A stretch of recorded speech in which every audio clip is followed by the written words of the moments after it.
Hey everybody. So today I wanted to speak, really candid with you. It's election time and we all know what that means. And each state has its own set of issues and laws and measures and governors coming into play. And it's so tricky. I think it's some trickery going on to make sure that you're able to select the right selection for your area and your what you are wanting to see. For example, in my beautiful state that is being destroyed by our current governor, we are up for our governor's election like everybody else is, and there's some things that you start to notice over a period of time. Now, the governor that we have, she really likes to be the forefront of falling in line with some of these insane agendas. In fact, one time I was on a plane coming back from South Carolina, and everybody on the plane was talking about this really horrible governor, and it was transferring over, and it was just, the whole plane was a mumble about it. And I didn't say a word. I just kind of sat there listening because it was my governor, and it was really interesting hearing a perspective of other people because we weren't on our way to Oregon. We were doing a layover somewhere else. So it was really interesting just to sit back, be quiet, and hear how other people perceived. So most people perceive Oregon as Portland, but there's so much more to Oregon than Portland. It's a very beautiful state, but it is being very rapidly destroyed. So when we have our ballot coming up right now, there's some things that I wanted to take note of. First of all, we only have mail-in ballots in Oregon. That is an extreme issue with me. So ever since we have had mail-in ballots, we've had Democratic governors. So if you have not seen 2,000 Mules, you've got to see it. It is so eye-opening, and it really doesn't matter what side of the aisle you're on. No matter what side you're on, you should honestly want a fair election. And this Denise DeSouza does an excellent job of laying out really what happened, and it's mind-boggling to believe and see just how extreme it was. I had no idea. It really broke my heart that our country is being torn apart over something that it doesn't need to be, and it was taken just way too far.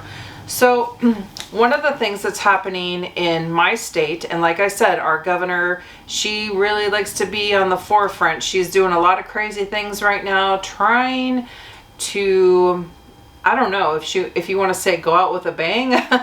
I'm not really sure, but a lot of things are being done.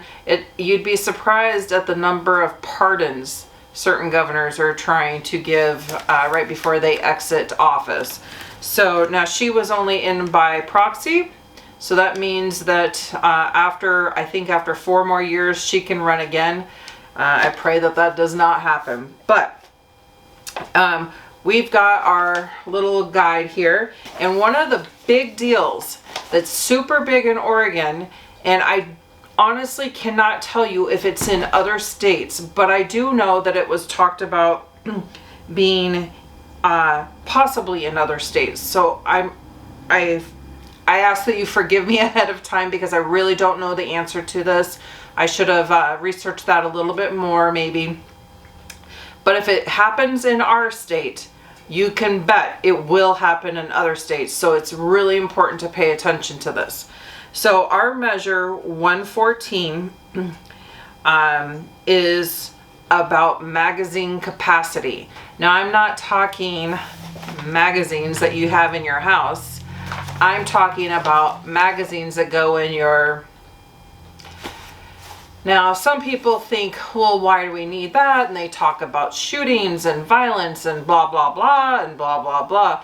There's a lot of different reasons. I've been doing a lot of research on different conventions with these, and every convention had opposing people outside, and some people would go and ask them, well, why? What do you think they need to do to make this right? And every one of them, every single one, I did not see one that did not say this. They all said that they wanted background investigations. Well, that right there was eye-opening to me, because that's telling us that the left-wing media, which we already know is corrupt, but they are they are putting out there propaganda, I guess if you want to call it, about background investigations, that is not being done. But I got news for you. It's always done. If you cannot purchase a firearm without a background investigation.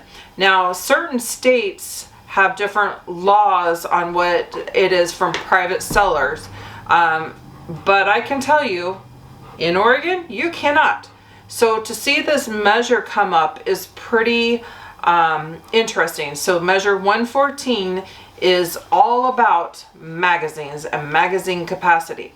Now, don't call them clips. Clips are something you put in your hair. I see that all the time. People need to get that straight right away. It is a magazine. It is not a clip. So this new measure, and it says right on here, if you don't mind, it says it requires a background check. But then it says down below in the summary that this measure already has a background check. But it also gives them the right to deny it to anybody if they don't meet certain requirements to own a. So now let me tell you this. If this is already in place, the only difference they are doing is taking this from the county level to the state level and making the magazines more of an issue. It really, I personally think it would actually open up to more issues. Right now, if you pay attention to the statistics, all of the people that are getting in trouble and doing all these mass shootings, they don't have legal firearms. So I need to make that really clear. They are not their firearms. I don't know why it's so hard for people to comprehend. The good guys, they register their guns, they get concealed weapons permits, they're doing all the fingerprints, the backgrounds, they're doing everything they should be doing. The people that are up to no good are not doing those things. So it's very, very clear. So this new measure is limiting that. Once you have taken some more gun rights away, they are going to continue to fall away. And it's going to be a repeating process. It happens in one state, it's going to happen in another state, and then it's going to be the next little thing, and the next little thing. And they propagate it and they word things in the measures so that you are not aware of what you're really voting for. It's written very confusingly, and that's intentional. So I was doing some more research on this, and I thought, most people that aren't gun people, and I talked to them, they're really unaware. So I did some research. So in 2020, there was 38,824 automobile accidents that kill people. That's very tragic. It jumped up pretty significantly in 2021 to 42,915 auto accidents that kill people. So in 2021, there was 20,726 shootings. 693 of those were mass shootings. There was also suicides, accidents. There was several things that played into that. That is almost 20,000 less than a car accident. But yet, we don't see anybody going after the auto industries trying to create something safer, trying to make roadways safer. That's not an issue, is it? We are not doing that, but we sure are when it's coming to people's rights. So if you're taking away somebody's rights, a right that was listed in our Constitution, then what's next?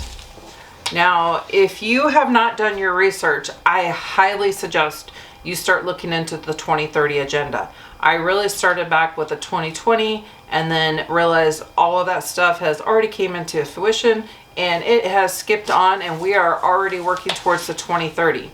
And there is a lot of stuff, if you do your research on it, that does fall into play, and we are very rapidly turning into what they are wanting to do. This is all by design. The hysteria, the things that are being taken away, the way that this country is moving, all of this has been put on by design and was intended by a certain party. Now, it was also brought to my attention that there's a lot of people that didn't even know who ended slavery. I mean, if you think about it, they're pushing people to think that it's one party that did it, but it wasn't. And they think that every white man is a Nazi, but they're not. They're thinking that they're literally picking apart every single culture within our nation. We need to stop this mentality of breaking it down so much and just realize we're all people. We need to stick to what is right and not do what is wrong. It's simple. It should be common sense. And it seems like there's such a good group of people that are trying to do right, and then there's that side that's not, and it's tearing it down and tearing it down and tearing it down. And pretty soon there's not going to be nothing left to tear down. You know, living in a socialist country would be very terrifying. In fact, several years ago, we had a foreign exchange student, and she was from China, and we picked her brain about a lot of stuff. And she was a wealth of information. So she had a sister. So that she could live, her parents were very wealthy, and they had to pay hundreds of thousands of dollars for her to be born, because at the time they were not allowing to have more than a child, or with a sister especially. And she would talk about how their ID in their credit, and if they listened to the wrong music, if they watched the wrong thing, if they went somewhere that they didn't approve of, they're being so watched and so overruled that they could stop their train and she wouldn't be able to get on a train to come home one day. Or she wouldn't be able to travel, like when she came to America. It's really overwhelming, to the point where you could go to the grocery store and not be able to buy groceries. Now imagine our world today. It's hard enough not to, sorry you keep seeing puppy ears. It's hard enough to find the groceries and the food we need with our recession that they say we're not having, and the shortages that they say we're not having. Can you imagine going there and finding stuff and then being told you can't buy it because they didn't like what you listened to, or they didn't like the actions you did, or the way you crossed the street? It's a real thing in China. And these very young kids are so extremely unaware, and they do not educate themselves with what is happening in our world. And it is just dire. It is absolutely dire. This needs to get spread. People need to talk about it. You need to tell your children, your children's children. You need to tell your nieces, your nephews, anybody that you can get to listen. Spread it, because if they're not being told and they don't know they're not, I don't know. It's like the 15 to maybe early 20s. It's like they're oblivious and don't want to hear about the news. I keep trying to push it on people, and to the point, probably a little too much, because I really want them to know. I feel like if they are not being told and are not aware of what's happening, it's going to be gone before they realize, and it'll be too late. I mean, boy, oh boy, I tell you, I am very, very scared for what's happening in this country. So the moral of this conversation that I have kind of went on and on about is, please pay attention to your ballots, the measures that are on them. What happens in your state, what happens in my state can travel to other states. Once it gets approved, it will go to another state, and so on and so forth. So even if it's only in your state now, doesn't mean it's gonna stay there for long. Every state will have a trial. And, I really, really hope we can get back to a place, especially here, where there is no mail-in ballots. I know that there's lots of reports still already of issues with ballots in my area. So, it's something that is not over, and it's not going to be over. And honestly, please just vote. I mean, if you have not received your ballot, you need to be checking in with your local office. We really got to get a handle on this, because otherwise it's going to be gone. Anyway, guys, didn't want to be totally depressing, but it's very serious, and I hope to God you pay attention. All right, thanks for watching. Stay warm.